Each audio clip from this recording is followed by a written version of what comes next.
सूत्रों के हवाले से बड़ी खबर आ रही है। बीजेपी के साथ जा सकते हैं ओपी राजभर। सूत्रों के हवाले से खबर, अगस्त में गठबंधन की घोषणा हो सकती है। दिल्ली में जल्द बीजेपी शीर्ष नेतृत्व से मिल सकते हैं ओपी राजभर।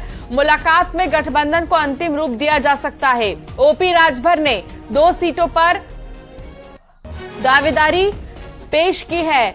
घोसी सीट के लिए दावेदारी पेश की है। सूत्रों के हवाले से जानकारी है कि गाजीपुर, भदोही और चंदौली में से किसी एक सीट की मांग ओपी राजभर कर सकते हैं। चुनाव के वक्त सीटों की घोषणा होगी।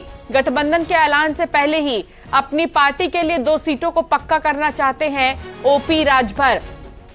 पहले सीटों पर सहमति और फिर घोषणा होगी गठबंधन की, कह सकते हैं। सूत्रों के हवाले से यही जानकारी मिल रही है। मिशन 2024 पर एक तरफ बीजेपी तो दूसरी तरफ ओपी राजभर के दिल में क्या है, यह जानना जरूरी है। ओपी राजभर 2 सीटों पर दावेदारी पेश कर सकते हैं। 2 सीटों के लिए बात कर सकते हैं भारतीय जनता पार्टी से। संकेत मिश्रा हमारे संवाददाता हमारे साथ जुड़ गए हैं।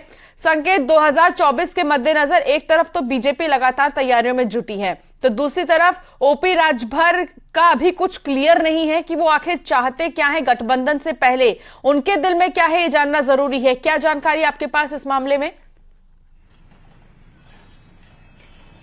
बिल्कुल, देखिए, लोकसभा चुनाव की तैयारियों में भारतीय जनता पार्टी पूरी मजबूती से जुटी हुई है और तमाम अभियान चला रही है। भारतीय जनता पार्टी इस बात को भली भांति जानती है और बीजेपी के जो सर्वे हैं वो इस बात पर मुहर लगा रहे हैं कि पूर्वांचल में खासकर ओम प्रकाश राजभर भारतीय जनता पार्टी के लिए लोकसभा चुनाव में एक महत्वपूर्ण कड़ी हो सकते हैं मिशन 2024 फतेह करने के लिए। तो ऐसे में बीजेपी की अब कोशिश है कि ओम प्रकाश राजभर को साथ लिया जाए और वहीं ओम प्रकाश राजभर का समाजवादी पार्टी से गठबंधन टूट चुका है। ऐसे में ओम प्रकाश राजभर भी अब अकेले हैं और लोकसभा का चुनाव है। ये कोशिश है ओम प्रकाश राजभर की कि कहीं न कहीं भारतीय जनता पार्टी से अगर गठबंधन होता है तो सीटों पर वो पहले बातचीत करेंगे कि किन सीटों पर वो चुनाव लड़ेंगे और कितनी सीटें उनको दी जाएंगी। लेकिन जो सूत्र हैं वो ये बता रहे हैं सीधे तौर पर कि ओम प्रकाश राजभर 2 सीटें मांगेंगे और उसमें उनकी कोशिश है कि 2 सीटों पर वो चुनाव लड़ें। अब भारतीय जनता पार्टी के शीर्ष नेतृत्व से उनकी जल्द ही मुलाकात होनी है। दिल्ली में वो शीर्ष नेतृत्व से मुलाकात करेंगे और उसके बाद ही इस गठबंधन पर मुहर लगेगी। लेकिन जिस तरीके से ओम प्रकाश राजभर पिछले दिनों जो एमएलसी का उपचुनाव था उसमें ओम प्रकाश राजभर भारतीय जनता पार्टी के नेताओं के साथ में नजर आए, डिप्टी सीएम ब्रजेश पाठक के साथ हाथ में हाथ जोड़े मतदान के बाद निकलते हुए नजर आए और लगातार भारतीय जनता पार्टी के नेताओं के साथ में उनकी फोटो वायरल हो रही हैं, उनसे मुलाकातें कर रहे हैं। तो जाहिर सी बात है कि इस बात में बल और ज्यादा मिल रहा है कि ओम प्रकाश राजभर भारतीय जनता पार्टी के साथ में होंगे। और जिस तरीके से उनके यहाँ एक समारोह हुआ उसमें भारतीय जनता पार्टी के प्रदेश भाजपा के अध्यक्ष समेत दोनों डिप्टी सीएम समेत तमाम जो दिग्गज भारतीय जनता पार्टी के नेता हैं उनके उस कार्यक्रम में पहुंचे। तो जाहिर सी बात है जो अभी का माहौल नजर आ रहा है उसमें एक बात साफ है कि भाजपा और सुभाषपा एक साथ हो सकती है मिशन 2024 से पहले, यानी कि लोकसभा चुनाव से पहले।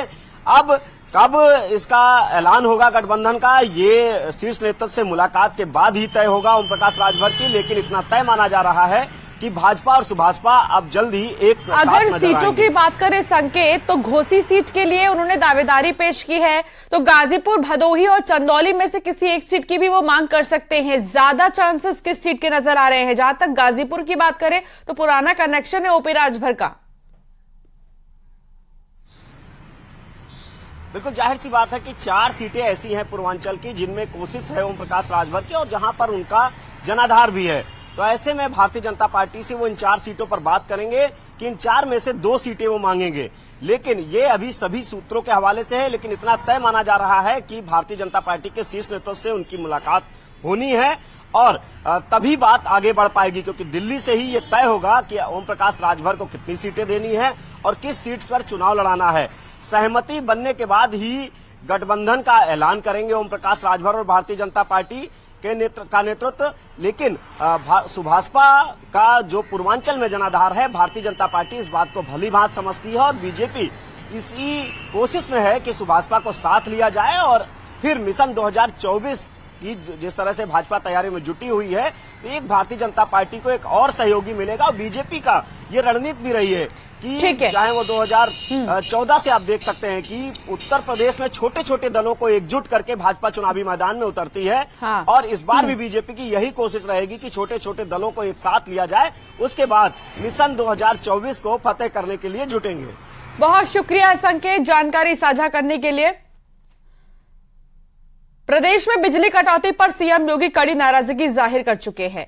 सीएम योगी ने ऊर्जा मंत्री, विद्युत निगम के चेयरमैन समेत कई अफसरों को तलब किया है और अधिकारियों को कड़े निर्देश दिए हैं। सीएम योगी ने कहा है कि हर जिले में कंट्रोल रूम बनाए जाएं और डीएम खुद इसकी मॉनिटरिंग करें। सीएम योगी ने कहा कि गांव हो या शहर, ट्रांसफार्मर खराब हो तो तत्काल बदल दे। सीएम योगी ने कहा है कि अगर जरूरत पड़े तो अतिरिक्त बिजली खरीदे ताकि भीषण गर्मी के बीच हर गांव और हर शहर को पर्याप्त बिजली मिल सके।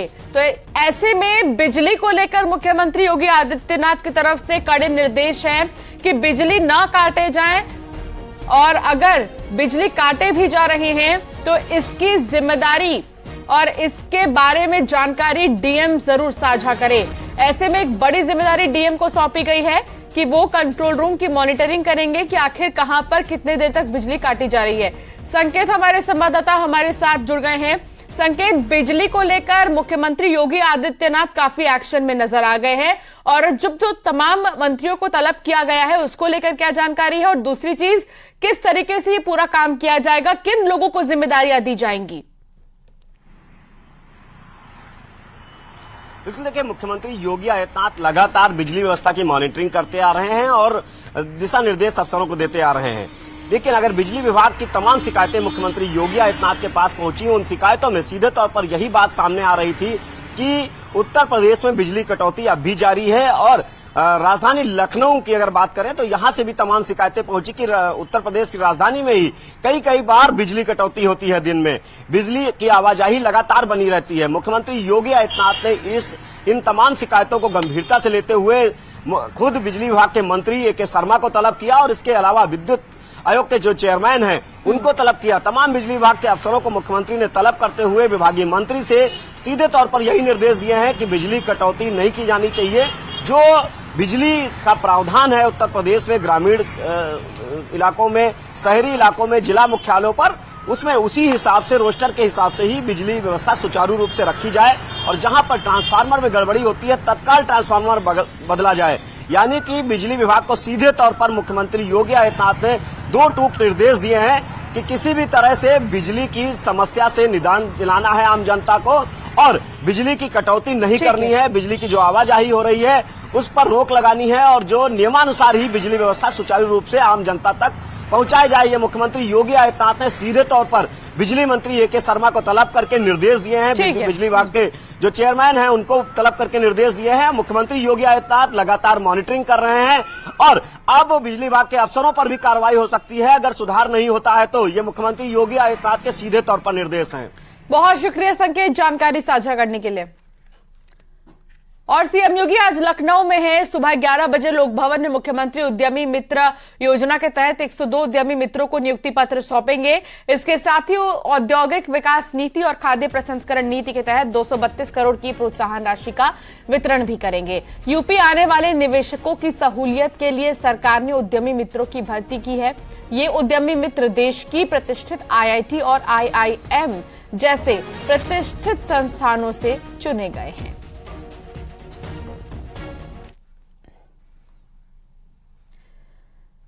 बीजेपी मिशन 2024 के लिए सीएम योगी की जनसभा के जरिए माहौल तैयार करने में जुट गई है। इसके लिए 20 जून को गोरखपुर से बिगुल फूंकने जा रही है। बांसगांव लोकसभा क्षेत्र में होने वाली जनसभा की जिम्मेदारी डिप्टी सीएम ब्रजेश पाठक और उत्तराखंड के पूर्व सीएम त्रिवेंद्र सिंह रावत को मिली है। गोरखपुर सदर लोकसभा क्षेत्र में होने वाली जनसभा में सीएम योगी मौजूद रहेंगे और अपने संबोधन से मिशन 2024 के लिए चुनावी माहौल बनाएंगे।